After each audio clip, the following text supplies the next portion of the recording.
ইরানের সর্বোচ্চ ধর্মীয় নেতা আয়াতুল্লাহ আলী খামেনির শহীদ হবার পর এই আয়াতুল্লাহ পদটি অর্থাৎ সর্বোচ্চ ধর্মীয় পদ এতদিন পর্যন্ত এই দীর্ঘ ৮ দিন খালি ছিল।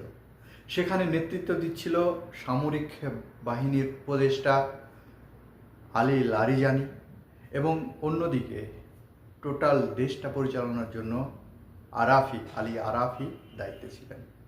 যৌথভাবে এই ৮ দিন চালানোর পরে আজ ইরান পেল সর্বোচ্চ ধর্মীয় নেতা আয়াতুল্লাহ মুজতবা আলী খামেনি। অর্থাৎ এই মুহূর্তে আপনারা বুঝতে পারছেন কোন পরিস্থিতির মধ্যে দিয়ে যাচ্ছে ইরান। ইরান হারিয়েছে সর্বোচ্চ নেতাকে, হারানোর পরেও দীর্ঘ ৮ দিন যুদ্ধ যেভাবে পরিচালনা করেছে, এই ৮-৯ দিনের যুদ্ধে বিনা সেনাপতিতে, অর্থাৎ সেনাপতিহীন অবস্থায় একটা রাষ্ট্র যদি এই রকম ধ্বংসযজ্ঞ চালাতে পারে, সেনাপতি নির্বাচিত হওয়ার পরে সেই ধ্বংসযজ্ঞ আরও কয়েক গুণ বাড়িয়ে দিতে পারে, তার প্রমাণ প্রথম দিনই দিয়ে দিয়েছেন এই মুজতবা খামেনি। প্রথম দিনই ইসরায়েলকে লক্ষ্য করে মুহুর্মুহুর রাতেই যেভাবে মিসাইল নিক্ষেপ করেছে, তাতে সাইরেন বাজার পর্যন্ত সময় দেয়নি ইসরায়েলের গোয়েন্দা বাহিনীর কাছে। সুপ্রিয় দর্শক, এই মুহূর্তে আপনারা দেখতে পাচ্ছেন যেভাবে যুদ্ধ পরিস্থিতি গোটা মধ্যপ্রাচ্য জ্বলছে, আর এই জ্বলন্ত আগুনে বারবার ঘি ঢেলে এসেছে আমেরিকা এবং দখলদার ইসরায়েল। বিগত দিনে এই আরব বিশ্ব ইসরায়েলের সঙ্গে যুদ্ধ জড়িয়েছে এবং শেষ পর্যন্ত আরব বিশ্ব পরাজিত হয়েছে ইসরায়েলের কাছে।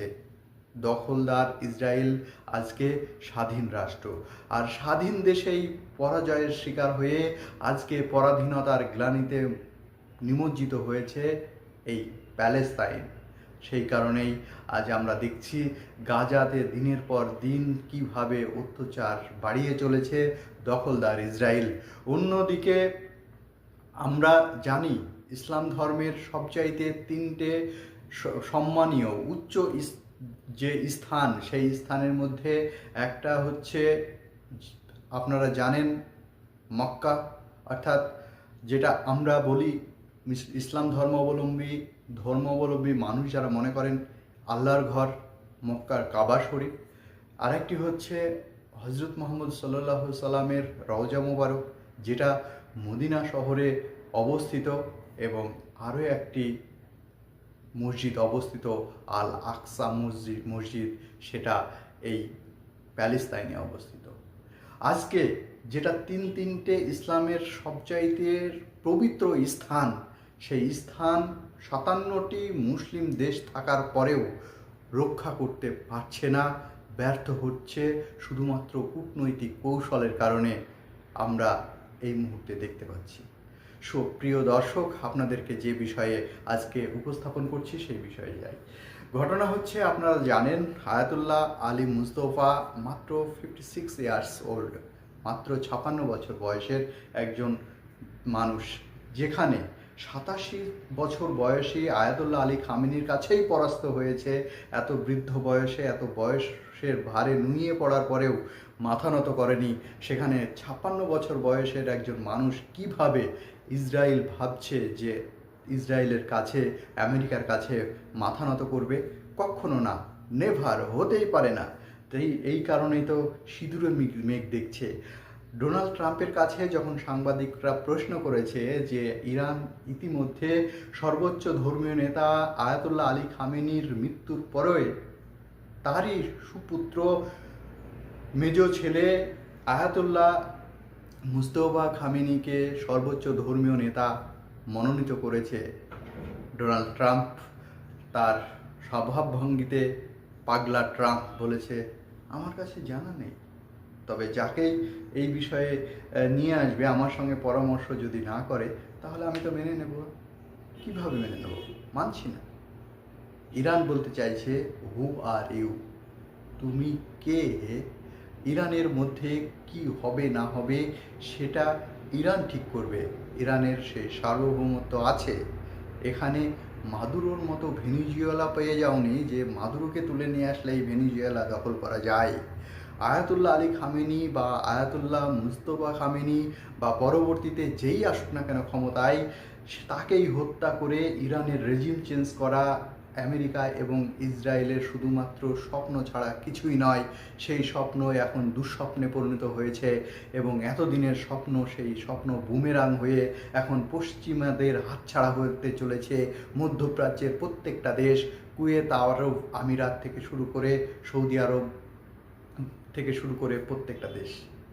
সুপ্রিয় দর্শক, আপনাদের আরও একটা বিষয় জানিয়ে রাখি, বাহরাইনের উপরে গত রাতে যে পরিমাণে হামলা চালিয়েছে, সেখানে বাহরাইনের সরকারি সূত্রে খবর ৩২ জন সেনা মৃত্যু হয়েছে ইতিমধ্যে। অতএব আপনারা দেখতেই পাচ্ছেন, যারাই সরাসরি অ্যাকচুয়ালি বাহরাইনি সরাসরি আমেরিকার পক্ষ নিয়েছিল, যদিও মধ্যপ্রাচ্যে সৌদি আরব, কাতার বা এই ধরনের যে দেশগুলো আছে তারা সরাসরি আমেরিকার পক্ষ নেয়নি। তারা বলেছিল যে আমেরিকা কোনোভাবেই এই মধ্যপ্রাচ্যের যে সমস্ত সেনাঘাঁটিগুলো আছে সেগুলো পর্যন্ত ব্যবহার করতে পারবে না। আর সেই সেনাঘাঁটিগুলোকে লক্ষ্যবস্তু করে দিনের পর দিন একদম মাটির সঙ্গে মিশিয়ে দিচ্ছে ইসরায়েল। শেষ পর্যন্ত আপনারা জানেন তাদের সিসি ক্যামেরা যেগুলো বাড়িতে লাগানো ছিল সেগুলো পর্যন্ত বন্ধ করে দিয়েছে। কোথায় ইসরায়েলের ভিতরকার খবর বাইরে প্রচার হয়ে যাবে। কি পরিমাণে ধ্বংসলীলা চললে, কি পরিমাণে এই দখলদার ইসরায়েলের উপরে আক্রমণ চালালে তারা এই বিভিন্ন ধরনের যে সংবাদ মাধ্যম সেগুলো পর্যন্ত সম্পূর্ণ গুপ্তভাবে চালিয়ে যাচ্ছে, অর্থাৎ তারা বন্ধ করে রেখেছে। আয়াতুল্লাহ আলী খামেনির মৃত্যুর পর এই মুস্তফা খামেনি যে আরও বেশি মারাত্মক হবে সেটার প্রমাণ আছে। কি সেই প্রমাণ, কেন বলছি? আয়াতুল্লাহ আলী খামেনি মৃত্যুবরণ করেছে, শহীদ হয়েছেন, তার ছেলে ক্ষমতায় এসেছে। ছেলের ভিতরে সেই বাবার মৃত্যুর প্রতিশোধের একটা শিখা মনের ভিতরে জ্বলছে। শুধুমাত্র বাবা এখানে মৃত্যুবরণ করেছে এটা নয়, মারা গেছে এই মুস্তফার মা, মারা গেছে মুস্তফার স্ত্রী, মারা গেছে এই মুস্তফার সন্তান। অর্থাৎ স্বাভাবিকভাবে বুঝতে পারছেন আপনারা যে পরিবারের সমস্ত প্রায় সদস্যকে হারানোর পর মুস্তফা যে এই মুহূর্তে আহত সিংহের মতো গর্জে উঠে ইসরায়েলকে ছন্ন বিচ্ছন্ন করে দেবে, এটা শুধুমাত্র সময়ের অপেক্ষা। তবে এখানে বলে রাখি, রাশিয়া কিন্তু একটা কথা বলেছে। রাশিয়া বলছে যে মধ্যপ্রাচ্যের যে সমস্ত তথাকথিত মুসলিম দেশগুলো যারা নিজেদেরকে মুসলিম বলে দাবি করে, তাদের এই নীরবতা আগামী দিনে সবচাইতে বুমেরাং হয়ে ফিরবে। আজকে ভেনিজুয়েলার দিকে তাকিয়ে দেখো, এখনো পর্যন্ত সময় আছে। আজকে আরও একটি বলেছেন কথা, রাশিয়ার এই প্রাক্তন প্রেসিডেন্ট আরও একটি কথা বলেছে, আজ ইরানের দিকে তাকিয়ে দেখো, তোমাদের মধ্যে বিভিন্ন রকমের ডিভাইডেশন রুলস, ওই যে ওরা সুন্নি, ওরা শিয়া, ওরা মুসলিম না, এইরকমভাবে বিভিন্ন ধর্মে একটা মুসলিম ধর্মের ভিতরে বিভিন্ন ভাগে ভাগ করে দিয়ে তোমাদেরকে দুর্বল করে দিচ্ছে। তোমরা একত্রিত হও, এখনই সুবর্ণ সুযোগ। আর আমেরিকা চাইছে যেন তেন প্রকারে আরব আমিরাত অথবা সৌদি আরবকে এই যুদ্ধে সরাসরি যদি নামাতে পারা যায় তাহলে ওদের টার্গেট হাসিল হয়ে যাবে। তবে এখনও পর্যন্ত যুদ্ধ যেহেতু চলছে, সরাসরি কি আরব আমিরাত বা সৌদি আরব জড়িয়ে যাবে এটাই এখন দেখার বিষয়। আপনারা জানেন এর আগে সৌদি আরবের রিয়াদ শহরে, যেটা সবচাইতে তেল উত্তোলনের বড় একটা কোম্পানি, আরামকো কোম্পানিতে সরাসরি মিসাইল হামলা করেছে ইসরায়েল, কিন্তু নাম দিয়েছিল ইরান। ইসরায়েল চেয়েছিল যাতে এই ভুল বোঝাবুঝিতে সরাসরি আক্রমণ শুরু হয়ে যাক, পাল্টা আক্রমণ, কিন্তু বিচক্ষণতার পরিচয় দিয়েছে সৌদি আরব। রিয়াদ বলেছে যে আমরা এটাকে তদন্ত কমিটি বসিয়ে তদন্ত করে দেখব। যেহেতু ওরা বলছে যে ইসরায়েল মেরেছে আর ইসরায়েল বলছে ইরান মেরেছে, আমরা বিষয়টা বুঝি নাই, আমরা বিষয়টা বুঝবো, তবেই আমরা এর অ্যাকশন নেব।